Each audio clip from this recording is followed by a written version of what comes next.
हम दुनिया में जो ये कार्बन पैदा हो रहा है उसके हम 1% से भी कम है। यानी कि दुनिया के जो ममालिक कार्बन पैदा कर रहे हैं, पाकिस्तान उनमें अभी भी 135वें नंबर के ऊपर है और पाकिस्तान 1% से कम दुनिया की एमिशंस पैदा करता है। तो बहुत कम हमारा रोल है क्लाइमेट चेंज और मौसमियाती तब्दीलियों को पैदा करने में। जो बड़े 3 ममालिक हैं वो इंडिया, चाइना और अमेरिका हैं। और इस वक्त अमेरिका जो कि हमारी इस एग्रीमेंट से बाहर हो गया था, अब वो वापस पेरिस एग्रीमेंट में आया है। तो इसलिए बड़ा अहम है कि ये 3 ममालिक चाइना, यूएसए और इंडिया इस एग्रीमेंट में रहें, तभी ये कामयाब हो सकेगी। तो इसलिए बड़ा अच्छी बात है कि अमेरिका वापस आया है। अब ये हमने एक और कैलकुलेशन की कि हमारा जो बिलियन ट्री का प्रोजेक्ट लगा है और इंशाल्लाह अब जो 10 बिलियन ट्री का प्रोजेक्ट लग रहा है, ये अगले 20 सालों में कितनी कार्बन हवा से बाहर निकालेगा। ये सिर्फ पाकिस्तान का फायदा नहीं है, ये तमाम दुनिया का फायदा है कि जब ये दरख्त लगेंगे तो ये कार्बन को बाहर निकालेंगे हवा में से, जिससे क्लाइमेट चेंज को फाइट करने में मदद मिलेगी। तो हमारे तखमीने के मुताबिक ये, और बिलियन ट्री तो ऑलरेडी 5 साल उसके पूरे हो चुके हैं, लेकिन जो बिलियन ट्री और 10 बिलियन ट्री मिल के तकरीबन 500 मिलियन टन कार्बन जो है वो हवा से बाहर निकालेंगे। ये बहुत ज़बरदस्त फिगर है, क्योंकि इसको अगर आप कंपेयर करें कि पाकिस्तान की टोटल कार्बन इस वक्त कितनी प्रोड्यूस हो रही है, तो वो 480 टन के करीब है। तो मतलब ये हुआ कि सिर्फ ये 2 प्रोजेक्ट जो कि पाकिस्तान की इंशाल्लाह आने वाले दिनों में और फ्यूचर के ज़ामिन हैं, ये सिर्फ 2 प्रोजेक्ट पाकिस्तान की तमाम एमिशंस को के बराबर ऑफसेट कर सकते हैं। यानी कि वो तमाम एमिशंस जो पाकिस्तान कर रहा है एक तरफ, और इन 2 प्रोजेक्ट से जो कार्बन में कमी आएगी वो एक तरफ। इसीलिए ये बहुत अहम प्रोजेक्ट है और प्राइम मिनिस्टर इमरान खान साहब का इसकी तरफ खास फोकस भी है, खास ध्यान भी है, और हमारी भी कोशिश है कि हम दिन रात करके इनको कामयाब करें पाकिस्तान के फ्यूचर के लिए। ये पाकिस्तान के आने वाले नस्लों की ज़मानत है ये प्रोजेक्ट, और इनका होना पाकिस्तान के लिए बड़ा अहम है। और यहाँ मैं ये मैसेज भी देना चाहता हूँ कि ये आप स्लाइड्स देख के हमारी जो अपोजिशन इसके ऊपर रोज़ सियासत करती है, वो सियासत करना छोड़ दें इसके ऊपर। अगर आपको फैक्ट्स चाहिए, फिगर्स चाहिए, ग्राउंड पे जंगल चाहिए, हम आपको दिखाएंगे। मैंने ऑलरेडी बिलावल भुट्टो साहब को भी और मरियम नवाज साहिबा को भी, जो कि जलसों में खड़े होकर इसके बदले बात करते हैं, ये चैलेंज पेश किया हुआ है, दावत पेश की हुई है कि आए, आप जो कहेंगे, आपको जिस जंगल का कहेंगे दिखाएंगे। आज भी हम आपको वीडियोस दिखाएंगे, लेकिन आप आए, आके ग्राउंड के ऊपर देखें और इस प्रोजेक्ट को अपना प्रोजेक्ट समझें। ये पाकिस्तान की बका का प्रोजेक्ट है, ये किसी की सियासत की नज़र नहीं चढ़ना चाहिए, और ये आने वाले हमारे नस्लों के लिए बहुत ज़रूरी है। एक अच्छी खबर ये है कि हमारे जो मैंग्रोव्स हैं, जो कि हमारे समुंदर के साथ होते हैं, उनकी एक साइंटिफिक स्टडी हुई है जिसके मुताबिक पाकिस्तान के मैंग्रोव्स में 1990 के बाद 300% इजाफा हुआ है। ये बहुत बड़ी सक्सेस स्टोरी है, और ये इजाफा वाहिद मुल्क है पाकिस्तान दुनिया में जिसके मैंग्रोव्स इस वक्त बढ़ रहे हैं, और ये साइंटिफिकली प्रूवन स्टडी है। और ये शो करता है कि पाकिस्तान हर फॉरेस्ट्री के हर एस्पेक्ट में आगे जा रहा है। और इंशाल्लाह अब ये 10 बिलियन ट्री सुनामी में इन बढ़ते हुए मैंग्रोव्स में 1 अरब मैंग्रोव्स का हम इजाफा करने जा रहे हैं। 1 अरब मैंग्रोव्स इंशाल्लाह इसके अंदर एक्स्ट्रा हम और लगाएंगे। इसके साथ साथ 2016 में एक पाकिस्तान के हक में इंटरनेशनल कोर्ट में फैसला हुआ था, जिसमें पाकिस्तान की समुद्री हदूद में 50,000 स्क्वायर किलोमीटर का इजाफा कर दिया गया था। ये पाकिस्तान केस लेकर गया हुआ था और वो पाकिस्तान के हक में फैसला हुआ। आज ये 50,000 स्क्वायर किलोमीटर का समुंदर पाकिस्तान को एक्स्ट्रा मिला है अपनी मिल्कियत में। लेकिन अभी तक ये किसी ने नहीं सोचा था कि इस समुंदर के नीचे जो खजाना है कार्बन का, उसका तखमीना क्या है। तो उसके लिए हमारी मिनिस्ट्री ने एक ब्लू कार्बन के नाम से वर्ल्ड बैंक की स्टडी शुरू कराई हुई है, और इंशाल्लाह कुछ महीनों में उसका तखमीना आ जाएगा, जो कि आप देखेंगे कि बहुत ज़बरदस्त किस्म का वो उसकी फाइनेंशियल वैल्यू होगी, और वो मिलियंस ऑफ डॉलर्स के अंदर उसकी वैल्यू आएगी कि उस समुंदर के अंदर जो पाकिस्तान का कार्बन है उसकी क्या वैल्यू है। वो इंशाल्लाह ब्लू कार्बन की स्टडी हमने लॉन्च की हुई है। ये सिर्फ मैं आपको स्लाइड दिखाना चाहता था कि जो आपके सामने मैंने डाटा प्रेजेंट किया है, ये हमने बैठ के अपनी मिनिस्ट्री में नहीं बनाया। ये वो डाटा है जो कि इंटरनेशनली रिकग्नाइज हो चुका है। इसको हमने UNFCCC को पेश किया और तमाम मुल्कों ने पेश किया अपना डाटा, अपने एनालिसिस करके। और ये मैं आपको सिर्फ कंपैरिजन दे रहा हूँ पाकिस्तान इंडिया और नेपाल का। पाकिस्तान के मुतालिक यूएन ने हमने जब डेटा दिया तो उन्होंने कहा है कि आपका ट्रांसपेरेंट है, कंप्लीट है और बिल्कुल गाइडलाइंस के मुताबिक है, यानी कि उसमें कोई कमी नहीं है। इंडिया ने जब पेश किया तो उनको कहा कि आपका पार्शली ट्रांसपेरेंट है, यानी कि इसके अंदर अभी बहुत सारे लकूने रहते हैं और नॉट कंप्लीट भी नहीं है। तो पाकिस्तान का बहुत बेहतर समझा गया डेटा इंडिया से। इसी तरह नेपाल भी साउथ एशिया का मुल्क है, तो उन्होंने कहा कि mostly transparent but still partially complete, यानी कि पाकिस्तान नंबर 1 आया है इन टर्म्स ऑफ डाटा की ऑथेंटिसिटी और एनालिसिस के अंदर। जो हमारी मिनिस्ट्री ने पेश किया जब यूएन को, उन्हें तमाम ममालिक के चेक किया और हमें तीनों उन्होंने खानों के अंदर टिक बॉक्स किया है जी। अब पाकिस्तान के जो असरात हैं, अब ये तो है कि क्लाइमेट चेंज के अंदर पाकिस्तान एमिशंस तो बढ़ी है, लेकिन अभी भी हम 1% से कम दुनिया की एमिशंस पैदा करते हैं। हमारी वजह से ये मसला पैदा नहीं हो रहा, लेकिन पाकिस्तान इससे मुतासिर है और मुतासिर तरीन ममालिक में शामिल है। अभी जो रिपोर्ट लेटेस्ट आई है 2 हफ्ते पहले, उसके अंदर पाकिस्तान पिछले साल 5वें नंबर मुतासिर था, इस साल 8वें नंबर पे मुतासिर है। वजह उसकी यह है कि कोई बड़ा फ्लड नहीं आया पिछले साल, वरना हम फिर उस रैंकिंग में ऊपर जा रहे होते। ये अच्छी बात है कि हम 5वें से 8वें नंबर पे आ गए हैं, लेकिन जो उसमें अलार्मिंग बात है वो ये है कि दुनिया के 3 सिर्फ ममालिक हैं जो कि कॉन्स्टेंटली, उन्होंने एक नई कैटेगरी बनाई है उसके अंदर, ऐसे 3 ममालिक जो कि कॉन्स्टेंटली पिछले 20 सालों से इस टॉप 10 लिस्ट के अंदर आ रहे हैं। वो हैं पाकिस्तान, फिलीपींस और हेटी। फिलीपींस और हेटी जहां पे साइक्लोन्स आते हैं बहुत, वो मुतासर होते हैं क्लाइमेट चेंज से, और पाकिस्तान में फ्लड्स की वजह से मुतासर होते हैं। यानी कि हम मुतासर तरीन ममालिक में से हैं, इसलिए हमने इस क्लाइमेट चेंज के इशू का मुकाबला करना है, इसको फेस करना है, और हमारे आने वाली जनरेशन के लिए ये बहुत अहम होगा, क्योंकि क्लाइमेट चेंज सिर्फ ये नहीं कि मौसम तब्दील हो गया, इसके असरात आपकी इकोनॉमी पे पड़ते हैं, आपकी नेशनल सिक्योरिटी के ऊपर पड़ते हैं, आपके पानी के जखीरे के ऊपर पड़ते हैं, यानी कि हर जो फेसेट है पाकिस्तान का वो इससे मुतासर होगा। अब मैं आपको ये थोड़ा सा बताना चाहता हूँ कि पाकिस्तान में मौसम क्या तब्दील हो रहा है।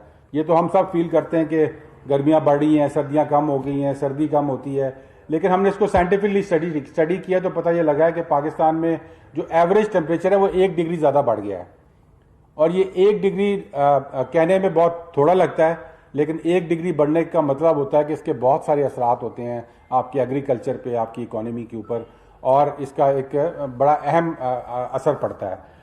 इसके साथ साथ हमारी जो बारिशें हैं वो 20% उनकी वेरिएबिलिटी बढ़ गई है, यानी कि उनकी टाइमिंग की शिफ्टिंग हो गई है, जगह की शिफ्टिंग हो गई है। जब वो बारिशें होती हैं वो टाइम बदल गया है और 20% उसका तखमीना है। हमारे जो समर्स हैं वो एक्सटेंड कर गए हैं, यानी कि गर्मियों के मौसम जो है हमारा बढ़ता जा रहा है आगे। जो मेन इश्यूज हैं वो ये है कि हमारा समर्स इंक्रीज कर रहा है, हर साल 1 दिन हमारा समर में बढ़ रहा है। ये उन्होंने पिछले 10 साल की स्टडी की है, जिसके मुताबिक हमें ये डाटा मिला है।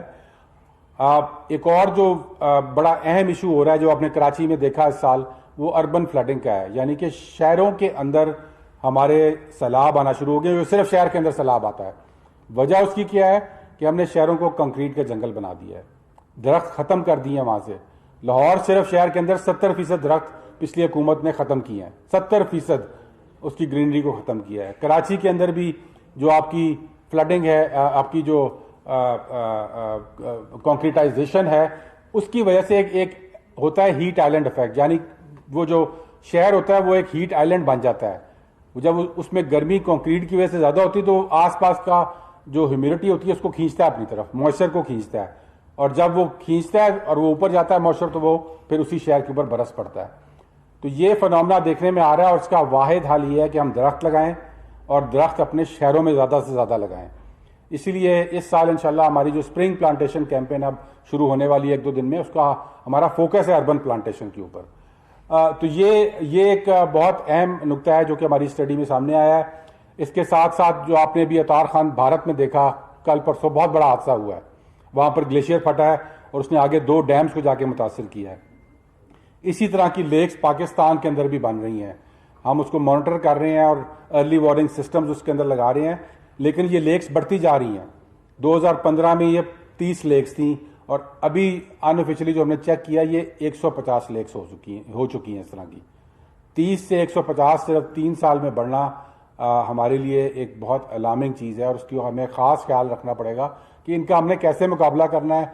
और अगर खुदा ना खास्ता ऐसा कोई हादसा होता है तो उसकी अर्ली वार्निंग सिस्टम उसका सबसे अहम टूल है कि जल्द अज जल्द लोगों को खबर हो, उसके रास्ते में से लोगों को हटाया जाए और उनकी जानें बचाई जाए। तो ये इसके ऊपर हमारा एक प्रोजेक्ट चल रहा है और हम इससे बिल्कुल इसके ऊपर काम कर रहे हैं। जी आगे कर दें। अब मैं आपको ये बताना चाहता हूँ, आपको मैंने बताया कि हमारे एमिशंस क्या हैं और उसके साथ साथ असरात क्या हैं। हमारा अब इसका हथियार क्या है इससे मुकाबला करने का। सबसे बड़ा हमारा हथियार जो है वो हमारा 10 बिलियन ट्री का प्रोजेक्ट है, जिससे हम जंगलात इस मुल्क में जो कि कट चुके थे उनको बढ़ा रहे हैं और इसके हमारे अपना इजाफा कर रहे हैं अपने जंगलात के अंदर। उसका मैं आपको सिर्फ एक प्रोग्रेस रिपोर्ट एक स्लाइड में देना चाहता हूं कि इंशाल्लाह हमारा ये 3.2 बिलियन का टारगेट है 2023 तक। ये पहला फेज है और हम 10 बिलियन इसको इसलिए कहते हैं कि इंशाल्लाह अगले 5 साल भी हमने यहाँ पे होना है और इंशाल्लाह अल्लाह ताला ने मौका दिया तो पूरे 10 बिलियन करेंगे 10 सालों के अंदर। लेकिन इस पहले 2023 तक इंशाल्लाह 3.2 बिलियन का हमारा PC1 टारगेट है और उस टारगेट के हम मुताबिक चल रहे हैं इस वक्त। बिल्कुल रेड में आपको जो नजर आ रहा है ये वो हैं जो कि हमारी नर्सरीज के अंदर पौधे थे। जब हम आए तो तकरीबन 9-10 करोड़ पौधे पूरे पाकिस्तान की नर्सरीज में थे। आज वो 30 करोड़ पौधे हो चुके हैं। 30 करोड़ पौधे पाकिस्तान की नर्सरीज में इस वक्त मौजूद हैं, जिसमें मुख्तलिफ सूबों के अंदर इनकी जो है वो डिस्ट्रीब्यूशन हुई भी है। इसी तरह इंशाल्लाह 2021 जून जुलाई तक हमारा टारगेट है कि हम अपना पहला अरब प्लांटेशन का पूरा कर लें और वो इंशाल्लाह हमारा जिस तरह हम जा रहे हैं स्पीड के ऊपर इंशाल्लाह इस साल हमारा पहला अरब पूरा होगा और उसके बाद हम 3.2 बिलियन 2023 तक पूरा कर लेंगे। जी आगे कर दें। अब मैं आपको ये बताना चाहता हूं कि ये 10 बिलियन ट्री का प्रोजेक्ट जो है ये सिर्फ दरख्त लगाना नहीं है। इसके अंदर बहुत सारी इनोवेशंस हमने स्टार्ट की हैं जो कि इसी प्रोजेक्ट के अंदर आ रही हैं। एक ये कि हमने अपने प्रोटेक्टेड एरियाज और नेचर रिजर्व्स को बढ़ाना शुरू किया है। मैं अभी कल परसों भी चकवाल गया हुआ था, वहाँ पे हमारे कुछ दोस्त साथ थे। 18,000 एकड़ का हमने नया 3 नेचर रिजर्व्स अनाउंस किए हैं। इंशाल्लाह अगले हफ्ते प्राइम मिनिस्टर साहब और नेचर रिजर्व्स भी अनाउंस और प्रोटेक्टेड एरियाज अनाउंस कर रहे हैं। वो इस प्रोजेक्ट के अंदर हो रहा है। दूसरा हमने बिलियन ट्री हनी का प्रोजेक्ट स्टार्ट किया है जो शहद हम प्रोड्यूस कर रहे हैं और वो भी इंशाल्लाह इस साल जून के बाद उसको नेशनल लेवल पे स्टार्ट हो जाएगा वो।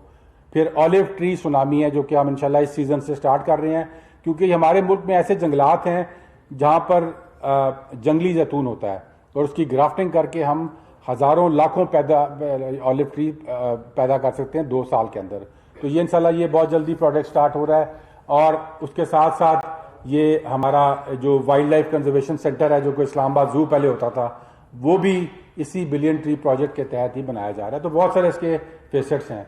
इसके साथ साथ बिलियन ट्री प्रोजेक्ट के जरिए ही हमने ग्रीन जॉब्स दिए हैं।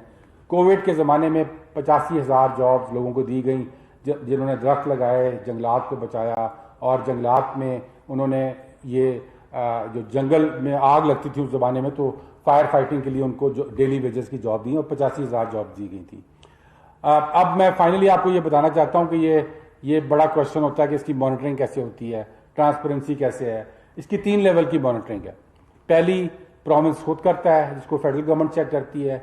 दूसरा फेडरल गवर्नमेंट के अपना हमारे मिनिस्ट्री के अंदर एक सेटअप है जो कि उसको मॉनिटर करता है और वेबसाइट के ऊपर उसको डेटा को देता है। लेकिन सबसे अहम इसका जो लेवल है वो ये है कि इंडिपेंडेंट हमने थर्ड पार्टी मॉनिटरिंग करवाई है। बिल्कुल इंडिपेंडेंट वो मॉनिटरिंग करते हैं। 2 हमारे पास इदारे हैं, एक स्पार्को जो कि सैटेलाइट मॉनिटरिंग कर रहा है और दूसरा WWF, IUCN और FAO। 3 इंटरनेशनल ऑर्गेनाइजेशंस हैं जो कि इस चीज़ में काम करती हैं और तीनों ने मिलकर एक कंसोर्शियम बनाया है जो इसकी थर्ड पार्टी इंडिपेंडेंट मॉनिटरिंग करेंगी और हर साल हमें वो रिपोर्ट पेश करेंगी। अब मैं आपके सामने कुछ तस्वीर रखना चाहता हूं कि पहले क्या था और बिलियन ट्री के बाद क्या हुआ वहां पर। पहली तस्वीर आपकी बलोकी की है, दूसरी हजारा की है और तीसरी कुंडिया मियाँ वाली की है। आगे कर दें। इसी तरह ये KP का जब प्रोजेक्ट स्टार्ट हुआ था तो अगरोर है जो कि यहाँ पर बांसेरा में है, उसकी आप देख सकते हैं कि 4 साल में कैसे उसका नक्शा जो है वो बदल गया। फिर ये एक सैटेलाइट की तस्वीर है जो कि हमने नहीं ली, ये एक इंटरनेशनल ऑर्गेनाइजेशन ने खुद तस्वीर ली और उसके बाद ये इंटरनेशनली वायरल हुई तस्वीर, क्योंकि इसको UN के हेड ने ट्वीट किया कि पाकिस्तान जो कर रहा है ये दुनिया को भी करना चाहिए। जी ये स्पार्को की तस्वीरें हैं। ऊपर के जो खाने हैं उसमें आप देख सकते हैं 2 साइट्स हैं, एक डेरा इस्माइल खान में, एक पेशावर के पास गढ़ी चंदन है। 2014 में उस साइट पे क्या था और फिर 2020 में उस साइट पे क्या है, ये सैटेलाइट के जरिए तस्वीर आपको नज़र आ रही हैं। ये अगेन ये बल्लोकी की है। ये जो लेफ्ट साइड पे तस्वीर है ये आपको शो करती है कि बल्लोकी में आज पहले बिल्कुल साफ था, प्राइम मिनिस्टर साहब वहाँ पे गए और उसके बाद आज पूरा जंगल वहाँ पे उग चुका है बल्लोकी के अंदर। इसकी प्रोजेक्ट की हमारी एक इंटरनेशनल रिकग्निशन है हर तरफ। इसमें रॉक स्टार्स जो हैं वो भी इसके मतलब ट्वीट कर रहे हैं। 2 वज़रान हैं अपने मुल्क के, एक नॉर्वे और एक यूके के वजीर, दोनों एनवायरनमेंट के वजीर हैं। उन्होंने इसके मतलब ट्वीट किया कि ये दुनिया के लिए एक मशअल राह है। इसके साथ साथ जो यूएन की हेड हैं, एफएओ के हेड हैं, हमारे यहाँ पे एम्बेसडर हैं मुख्तलिफ, सब इस पर ट्वीट कर रहे हैं और उसकी सक्सेस को सराह रहे हैं, क्योंकि ये मनसूबा सिर्फ पाकिस्तान की सालमियत का ज़ामिन नहीं है, ये मनसूबा दुनिया के लिए भी इतना ही ज़रूरी है। अगर हम 500 मिलियन टन कार्बन का निकाल रहे हैं तो ये दुनिया के लिए बड़ा अहम मनसूबा है और दुनिया इसको इसलिए सराह रही है कि ट्रांसपेरेंसी के साथ हो रहा है। मैं आपको कुछ वीडियोस दिखाना चाहता हूं अब, जो कि आप जो हमारे साइट्स हैं जहां पर लोग नहीं पहुंच सकते क्योंकि हम शहरों में ज़्यादा रहते हैं। पहला 2-3 साइट्स हैं जो कि केपी के अंदर हमने किया था, आज उनकी क्या हालत है। वहां पर रड़ा मैदान था पहले। ये डेरा इस्माइल खान के पास फॉरेस्ट है जहां पर खान साहब खुद गए थे इस फॉरेस्ट को लगाने शुरू करने के लिए और मैं उनके साथ था और उस वक्त वहां पे कुछ नहीं था।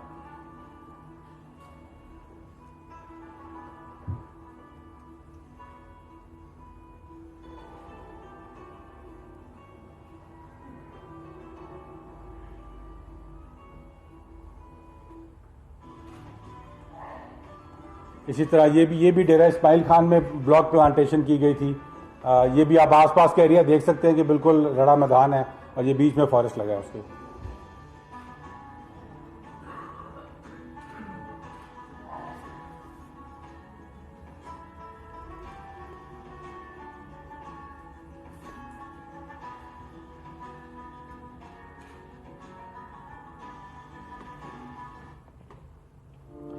ये तीसरा जो है ये बल्लोकी है जहां पर पिछले साल ये जमीन 3500 एकड़ जमीन थी जो कि कब्जा हुआ था इसके ऊपर। कब्जा माफिया यहां से हर साल 10 करोड़ का ठेका लेती थी जबरदस्ती, तो ये उनसे वागुजार कराई और उसके बाद इसके ऊपर फॉरेस्ट लगाना शुरू किया है और अब यहां पर तकरीबन 1500 एकड़ के ऊपर फॉरेस्ट लग रहा है।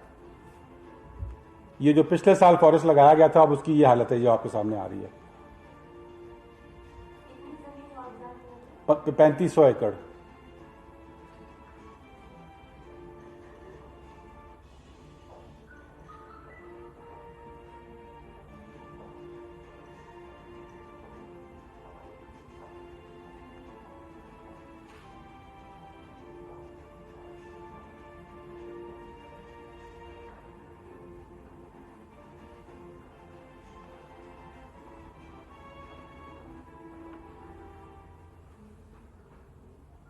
ये चीचावतनी जहाँ पर एक ब्लॉक प्लांटेशन हुआ करती थी किसी ज़माने में और फिर काफ़ी ख़राब हो गई थी, इसको मैंने भी अभी विज़िट किया था। ये वहाँ की है, ये भी प्लांटेशन जो है ये साल पहले की गई थी और इसकी आप हालत देख सकते हैं। आज कैनाल साइड प्लांटेशन है बिल्कुल ये।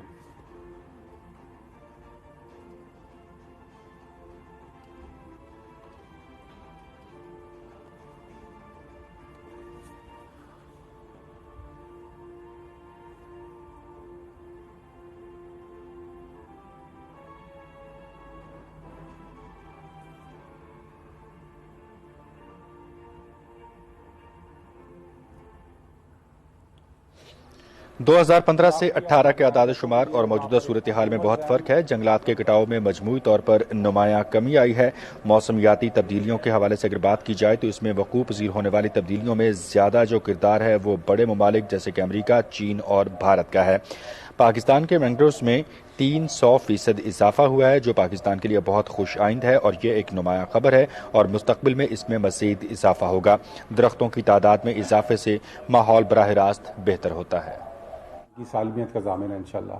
पाकिस्तान के आने वाले दिनों में एक चैलेंज है क्लाइमेट चेंज का, जो कि जो भी हुकूमत होगी ये चैलेंज उसको रहेगा और इसके का तदारक करना हमारे लिए बड़ा ज़रूरी है। इसके लिए तैयार होना बड़ा ज़रूरी है और सबसे जो अहम चीज़ हम कर सकते हैं वो दरख्त लगाना है। और जब अगर हम दरख्त लगाते हैं तो ये हमारे पास अल्लाह ताला का एक ऐसा हथियार है जो कि कार्बन हवा से निकाल लेता है, जो कि पानी को रेगुलेट करता है और उसके साथ साथ ये आपको रेजिलियंस को बढ़ाता है। तो इंशाल्लाह हमारा ये प्रोजेक्ट कंप्लीट ट्रांसपेरेंसी के साथ इंशाल्लाह चल रहा है और इंशाल्लाह हम अपने टारगेट को अचीव करेंगे।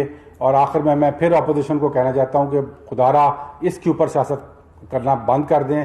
सियासत करनी है आप अपने पीडीएम के मैदान से, जो आपने सियासत करनी है करें। बिलियन ट्री के ऊपर कोई सियासत नहीं है। इंशाल्लाह ये बिलियन ट्री हम आपको ग्राउंड पे भी करके दिखाएंगे और जो भी इस पे सियासत करेगा वो इंशाल्लाह हारेगा इंशाल्लाह। सर आपने कहा है कि आप नेक्स्ट 5 साल की इंशाल्लाह हुकूमत करेंगे। ये बताइएगा अभी आपके पास सिर्फ 2 साल हैं और ये 10 साल में मुकम्मल होगा कि जो 10 मिलियन की सुनामी है।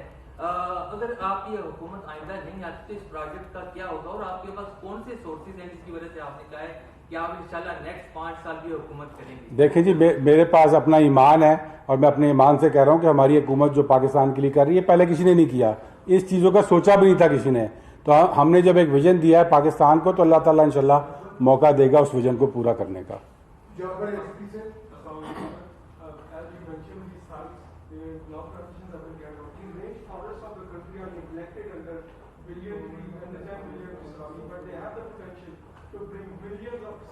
Which forest? The range forest right in the Deresman area and then in some sides of Balochistan. The forest department. Rangelands. Yes. Will that be focused at the time? Yes, we are looking at rangelands and focusing on them also, especially for the olive tree plantation, because I think in rangelands we have to have managed plantations, and in olive tree tsunami campaign, I think this would be ideal for us because we will have to spend more money, but I think this would be very useful to focus on that. Which department of the ministry has compiled this data? It's called the Global Climate Change Impact Study Center. It's a dedicated arm of the ministry which is meant to do that.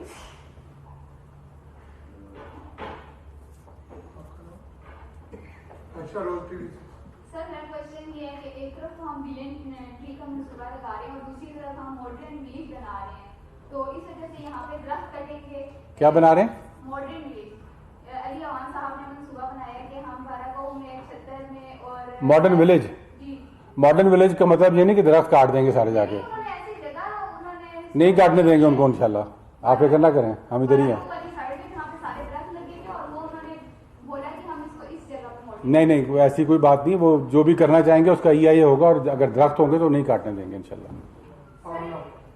Islamabad की अगर बात करें तो मालदरा hills के अलावा जो छोटे पहाड़ हैं उनपे हाउसिंग स्कीम्स बन रही हैं, तो वहाँ पे आप कोई भी पहाड़ हो जो बचा हो मालदरा हिल्स के अलावा, तो इन पे कब काम होगा? हाउसिंग स्कीम्स जो बन रही हैं उनको कब रोका जाएगा या उनको कैसे डील करेंगे आपके दरख्त ना काटें और अपने प्रोजेक्ट? देखिए इसमें बिल्कुल आप सही कह रही हैं कि इसमें मरगला हिल नेशनल पार्क को तो हमने बचाया हुआ है, लेकिन उसके इर्द गिर्द जो ग्रीनरी है वो अंडर अटैक है फ्रॉम हाउसिंग सोसाइटीज़ जगह जगह पे। उसका इंशाल्लाह हम हाउसिंग की अपनी हमारी कमेटी है जिसको प्राइम मिनिस्टर साहब चेयर करते हैं, वो हम तमाम डेटा मंगा रहे हैं। उसके ऊपर हम प्रॉपर जोनिंग करके उसको फ्रीज करेंगे ताकि कुछ जो हमारे ग्रीन एरियाज़ हैं, कम अज़ कम इस्लामाबाद एक बड़ा मैं समझता हूँ कि यूनिक शहर है कि दुनिया में कोई ऐसा शहर नहीं जहाँ इतनी ज़्यादा ग्रीनरी आसपास हो, और हमें उसको बचाना चाहिए। इसका कैरेक्टर हम बचा सकते हैं। अभी आपने देखा कि मरगला हिल को जब से हमने बचाना शुरू किया तो वहाँ पर लेपर्ड की आबादी भी बढ़ गई है और अभी लेपर्ड की साइटिंग हो रही है आजकल वहाँ पर। ये शो करता है कि एक नेचुरल हैबिटाट है जो कि एक लिविंग हैबिटाट है, और दुनिया का मैं समझता हूँ कोई ऐसा शहर है ही नहीं जहाँ आप F7 F8 से निकलें तो आप 10 मिनट ऐसी जगह पे पहुँच सकते हैं जहाँ पे लेपर्ड भी फिर रहा है। तो ये तो हमारे लिए एक एहसासा है और उसको हमने इंशाल्लाह बचाना है। अभी आपने ये फरमाया है कि पंजाब और सिंध में दरख्तों को ज़्यादा नुकसान पहुँचाया जाता है जबकि केपी में खत्म हो जाता है, लेकिन देखने में ये है कि सबसे ज़्यादा कीमती लकड़ भी केपी और कश्मीर के जंगलात में है और वहाँ से ज़्यादा कटाई होती है। क्या इस वक्त तक किसी जंगल माफिया को गिरफ्त में लिया गया है? नंबर 2, जो आपने ये फरमाया है कि दरियाओं के किनारे पे जो लकड़ है उसको काटा जाता है जबकि हर साल सैकड़ों लाखों की तादाद में दरख्त है वो दरियाओं में होते हैं और वो लकड़ी इतनी कीमती भी नहीं है कि उस पर इसका फोकस किया जाए और इनको अग्नोर किया जाए। कश्मीर और केपी के जंगलात। ना ये बिल्कुल आपने ठीक बात की है। अब मेरे लिए एक्चुअली जब वो डाटा आया तो मेरे लिए भी एक वो नई खबर थी कि ज़्यादा हमारी डिफॉरेस्टेशन, मतलब कि दरख्त का कटाव जो है वो ज़्यादा वहाँ पे हो रहा है। लेकिन आपने बात सही की है कि वो दरख्त तो कटे लेकिन कीमती दरख्त ज़्यादा केपी में है, और ये बात बिल्कुल ठीक है आपकी। इसलिए हमने, इसका ये मतलब नहीं था कि केपी वालों को हमने कहा कि जी आप जो मर्जी करो, हम उसको बिल्कुल हमारी गिरफ्त में है वो पूरा सिस्टम। और इंशाल्लाह वहाँ पर टिम्बर माफिया को हमने 2014 से उनको धकेला हुआ है बैकफुट के ऊपर, और हम कोशिश कर रहे हैं कि जो ये ड्रॉप हुआ है डिफॉरेस्टेशन में उसको हम जीरो पे लेके जाएं। पाकिस्तान में जीरो डिफॉरेस्टेशन होनी चाहिए।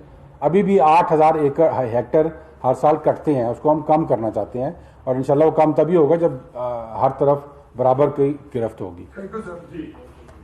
आखिरी सवाल करना। मेरा नाम फिदा हुसैन है, मैं गिलगित बल्तिस्तान से बिलोंग करता हूँ।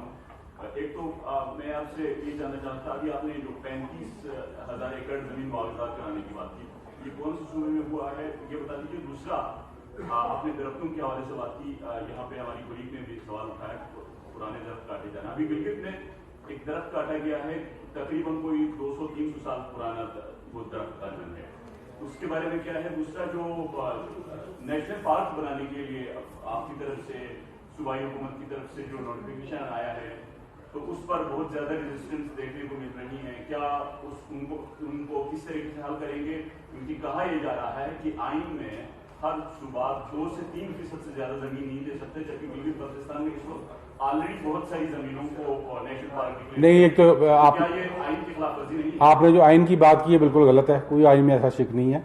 आइन में आप 100% जमीन भी दे सकते हैं, बल्कि आप दे दें तो आपका सूबा बहुत अच्छा होगा। लेकिन उसमें प्रोटेक्टेड एरिया का ये मतलब नहीं है कि कम्युनिटी के राइट्स खत्म हो जाते हैं। उनको हम एंगेज करके उनकी मर्जी से बनाते हैं। जहाँ तक आपने बात की ये 3500 एकड़ की, तो ये बल्लोकी में एरिया है। बल्लोकी लाहौर से सिर्फ कुछ 40-50 मिनट दूर है, और ये अरबों रुपए की ज़मीन थी जिसको वागुज़ार कराया गया। बाकायदा काश्त हो रही थी, जैसे मैंने आपको बताया 10 करोड़ रुपया इसका सिर्फ ठेका था। तो इंशाल्लाह ये जगह जगह पे हम ये काम कर रहे हैं, और इंशाल्लाह हमारी पूरी कोशिश होगी कि जहाँ पर भी कब्जे हैं उनको खाली कराकर जंगल लगाया जाए।